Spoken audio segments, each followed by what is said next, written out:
कथा कहानी घर संसार चैनल में आपका हार्दिक स्वागत है। शिवजी की प्रसन्नता के लिए प्रदोष व्रत किया जाता है। प्रत्येक माह की दोनों पक्षों की त्रयोदशी को यह प्रदोष व्रत करने का विधान है। कुमारी कन्याएं अगर यह व्रत करें तो उन्हें मन चाहे वर की प्राप्ति होती है।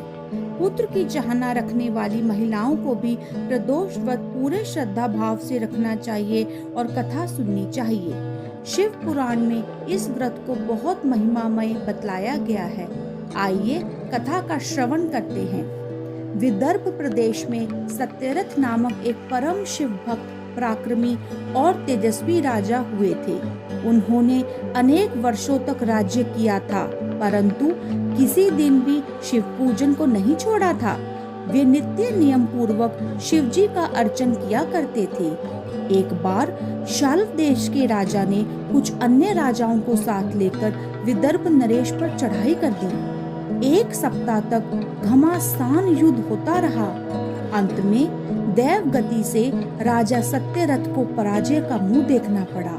वे राज्य छोड़कर भाग निकले। शत्रुओं ने नगर में प्रवेश कर लिया। यह समाचार जब रानी को पता चला तो वे भी चुपके से महल से निकल पड़ी और जंगल का रास्ता ले लिया। रानी राजमहलों के सुख को छोड़कर नाना प्रकार के कष्टों को सहन करती हुई जंगल में बढ़ी जा रही थी। उनको 9 मास का गर्भ भी था। एक दिन उन्हें जंगल में प्रसव वेदना हुई और रानी ने एक पुत्र रत्न को जन्म दिया। पुत्र को जन्म देने के पश्चात उन्हें प्यास ने अत्यंत विचलित कर दिया और वे पुत्र को छोड़कर जंगल में पानी की तलाश में निकली। दैव योग से एक सरोवर पर जब वे अपनी प्यास बुझा रही थी, उन्हें एक मगरमच्छ ने निगल लिया। ईश्वर की गति ही निराली होती है। जहाँ जंगल में बच्चा अकेला पड़ा था, वहाँ से उमा नामक एक विधवा ब्राह्मणी जा रही थी। ब्राह्मणी की गोद में उसका 1 साल का लड़का था। ब्राह्मणी ने उस जंगल में एक नवजात शिशु को पड़े देखा। जब वह उसके समीप गई तो उसने देखा कि बच्चे का नाल तक नहीं काटा गया था। यह देख उसे बड़ा ही आश्चर्य हुआ। वह अपने मन में विचार करने लगी कि ये किसका बच्चा है, इसे यहाँ इस हालत में कौन छोड़ गया है। उसने इधर उधर उस बच्चे की माता को खोजा, किंतु वह अभागी किस प्रकार मिलती। वह तो मगरमच्छ द्वारा निगली जा चुकी थी। ब्राह्मणी सोचने लगी कि यदि मैं इस बच्चे को अपने साथ ले जाऊं तो लोग मुझे लज्जित करेंगे। मैं तो विधवा हूँ, कहेंगे कि जंगल में जाकर बच्चे को जन्म देकर घर वापस ले आई है, झूठा ही किसी दूसरे का कह रही है। यदि न ले जाऊं तो इसे जंगली जीव अपना ग्रास बना लेंगे। इसकी रक्षा न करने पर मैं पाप की भागी बनूंगी। जब ब्राह्मणी ऐसा विचार कर रही थी तथा दुविधा में थी कि क्या करूं और क्या ना करूं, उसी समय भगवान शंकर वहां प्रकट हो गए और ब्राह्मणी से बोले, यह राजपुत्र है, इस बच्चे को तू अपने साथ ले जा तथा अपने बच्चे के समान इसका पालन कर। लोगों में इसकी बात को प्रकट मत करना, इससे तेरे भाग्य का उदय होगा। भगवान ऐसा कहकर अंतर्ध्यान हो गए। ब्राह्मणी के पुत्र का नाम शुचिव्रत था तथा राजपुत्र का नाम उसने धर्मगुप्त रखा। ब्राह्मणी बहुत निर्धन थी। दैव योग से उसको एक दिन महर्षि शांडिल्य के दर्शन हुए। महर्षि के मुख से प्रदोष व्रत करके शिव पूजन की महिमा सुनकर उस विधवा ने महर्षि शांडिल्य को शिव पूजन की विधि पूछी। महर्षि ने ब्राह्मणी की श्रद्धा और आग्रह को देखकर पूजन का विधान बताया और उससे बोले, तुम अपने दोनों पुत्रों से प्रदोष व्रत कराओ।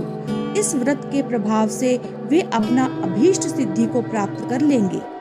ऋषि के वचनों को सुनकर ब्राह्मणी ने अपने दोनों पुत्रों को उनके चरणों में डाल दिया और नतमस्तक होकर बोली, हे ब्राह्मण, आज मैं आपके दर्शन करके धन्य हो गई हूँ। मेरे ये दोनों पुत्र आपकी शरण में हैं। यह शुचिव्रत मेरा पुत्र है और ये राजपुत्र धर्मगुप्त मेरा धर्मपुत्र है। आप इन दोनों को अपना सेवक जानकर इनका उद्धार करिए उस ब्राह्मणी को शरणागत जानकर मुनि श्रेष्ठ ने दोनों बच्चों को दीक्षा देकर उन्हें शिव पूजन की विधि बतला दी तथा वे दोनों बालक ब्राह्मणी सहित महर्षि को प्रणाम करके शिव मंदिर में चले गए। उस दिन से वे दोनों बालक ऋषि की दीक्षा अनुसार नित्य नियम शिव आराधना एवं प्रदोष काल में शिव पूजन करने लगे। उन दोनों को शिव आराधना करते हुए 4 महीने बीत गए। धर्मगुप्त की अनुपस्थिति में एक दिन शुचि व्रत स्नान करने नदी पर गया और जल में क्रीड़ा करने लगा। दैव योग से जल में धन से भरा हुआ एक बड़ा कलश शुचि व्रत को दिखलाई पड़ा। उस धन से भरे कलश को पाकर ब्राह्मण पुत्र शुचि व्रत बड़ा प्रसन्न हुआ। वह कलश को सिर पर उठाकर जल्दी घर की ओर बढ़ चला। कलश को भूमि पर रखकर शुचि व्रत अपनी माता से बोला, हे माता, भगवान शिव की लीला तो देखो। उस लीलाधारी ने मुझे इस घड़े के रूप में अपार संपत्ति दी है। शुचि व्रत की माता घड़े को देखकर अचंभा करने लगी और उसने धर्मगुप्त को पास बुलाकर कहा, बेटे, मेरी बात ध्यान पूर्वक सुनो। तुम दोनों इस धन को आधा आधा बांट लो। माता की बात सुनकर शुचि व्रत अति प्रसन्न हुआ, लेकिन राजपुत्र धर्मगुप्त ने इस कार्य में अपनी असहमति प्रकट की और कहा, हे माता, यह धन भाई शुचि व्रत को उनके पुण्य के प्रताप से प्राप्त हुआ है।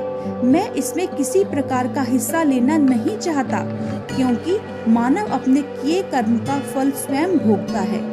शिव पूजन करते हुए उन दोनों को एक ही घर में 1 वर्ष बीत गया। एक दिन धर्मगुप्त शुचि व्रत के साथ वन विहार करने के लिए गया। वे दोनों वन में काफी आगे निकल गए। उस वन में उन्हें सहस्त्रों गंधर्व कन्याएं क्रीड़ा करती हुई दिखाई पड़ी।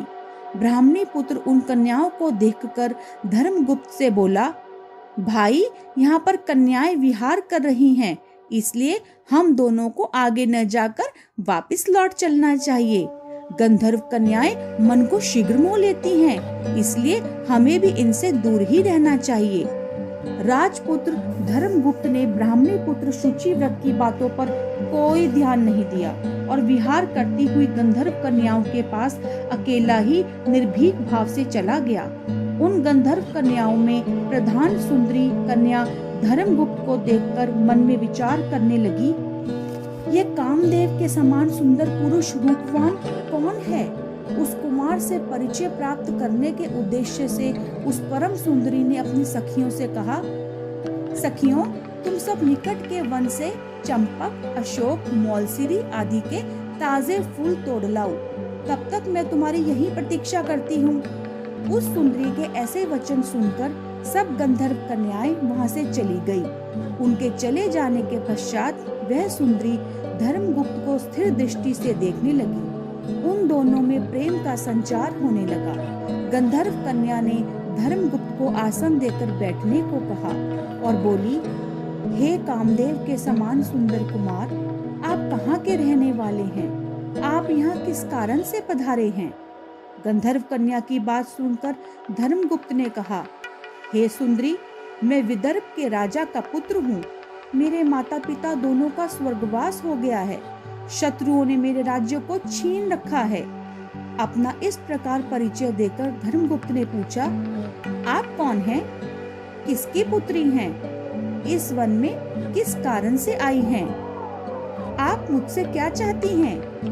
धर्मगुप्त के इतने सारे प्रश्नों के उत्तर में वह सुंदरी बोली कि मैं विद्रविक नामक गंधर्व की कन्या हूँ। मेरा नाम अंशुमति है। मैं आपको देखकर आपसे बातचीत करने के उद्देश्य से ही सखियों का साथ छोड़कर यहाँ अकेली रह गई हूँ। मैं गान विद्या में सिद्ध हूँ। मेरा गाना सुनकर देवांगनाएं भी प्रसन्न हो जाती हैं। मेरी हार्दिक इच्छा है कि मेरा और आपका प्रेम बना रहे। इतना कहकर उस गंधर्व कन्या ने अपने गले का हार उतारकर धर्मगुप्त के गले में डाल दिया। यह हार ही दोनों के प्रेम का प्रतीक बन गया। अब राजपुत्र बोला, हे सुंदरी, तुमने जो कुछ कहा है वह तो ठीक है, किंतु आप राज्य विहीन राजकुमार के पास किस प्रकार निर्वाह कर सकेंगी? राजपुत्र की ऐसी बात सुनकर वह सुंदरी मुस्कुरा दी और कहने लगी, अब चाहे जो कुछ भी हो जाए, मैं अपनी इच्छा से ही आपको पति रूप में पाना चाहती हूँ। आप कृपा करके परसों यहाँ पधारे, मेरी बात कदापि झूठी साबित नहीं होगी। गंधर्व कन्या ऐसा कहकर अपनी सखियों के पास चली गई और धर्मगुप्त भी शुचिव्रत के पास चला आया तथा उसने वहां का सारा हाल शुचिव्रत को कह सुनाया।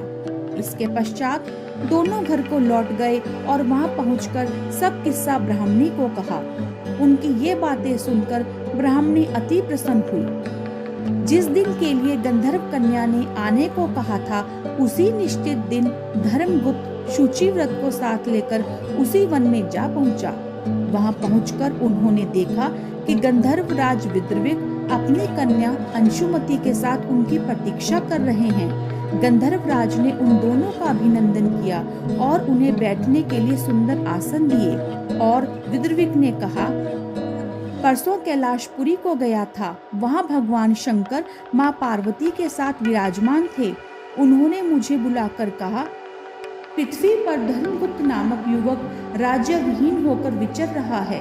शत्रुओं द्वारा उसके वंश का नाश किया जा चुका है। वह राजपुत्र मेरा परम भक्त है। तुम उसकी सहायता करो, जिससे वह अपने शत्रुओं को पराजित करके अपने राज्यों को पुनः प्राप्त कर सके। भगवान शिव की आज्ञा से मैं अपनी पुत्री अंशुमति को आपको सौंपता हूँ तथा शत्रुओं के द्वारा हरण किए गए आपके राज्यों को वापस लौटा दूंगा। आप इस कन्या के साथ सुख भोग कर शिवलोक को चले जाएंगे। वहां जाने पर भी मेरी पुत्री इसी शरीर में आपके साथ रहेगी। इतनी बातें कहकर गंधर्व राज ने अपनी कन्या का विवाह धर्मगुप्त के साथ कर दिया तथा दहेज में बहुमूल्य रत्न, वस्त्र, हाथी, घोड़े, रथ आदि भी प्रदान किए। इसके अतिरिक्त दास दासियां तथा अपनी चतुरंगिनी सेना भी दी ताकि शत्रु को पराजित किया जा सके। राजकुमार धर्मगुप्त ने शत्रुओं पर हमला करके अपने राज्य को पुनः प्राप्त कर लिया। मंत्रियों ने राजकुमार का राज्याभिषेक भी किया। राजकुमार सुखपूर्वक राज्य करने लगा। जिस ब्राह्मणी ने उसका पालन पोषण किया था, उसको राजमाता का पद दे दिया गया। इस प्रकार प्रदोष व्रत में शिव पूजन के प्रभाव से वह राजपुत्र दुर्लभ पद को प्राप्त हुआ। प्रदोष काल में यह नित्य जो इस कथा का श्रवण करता है, वह सभी कष्टों से मुक्त होकर अंत में परम धाम को पा लेता है। इसमें कुछ भी संशय नहीं है। जय भोलेनाथ, जय शिव शंकर। यदि आपको प्रदोष व्रत कथा को सुनकर दिव्यता की अनुभूति हुई है तो कमेंट बॉक्स में जय शिव शंकर, जय भोलेनाथ अवश्य लिखें।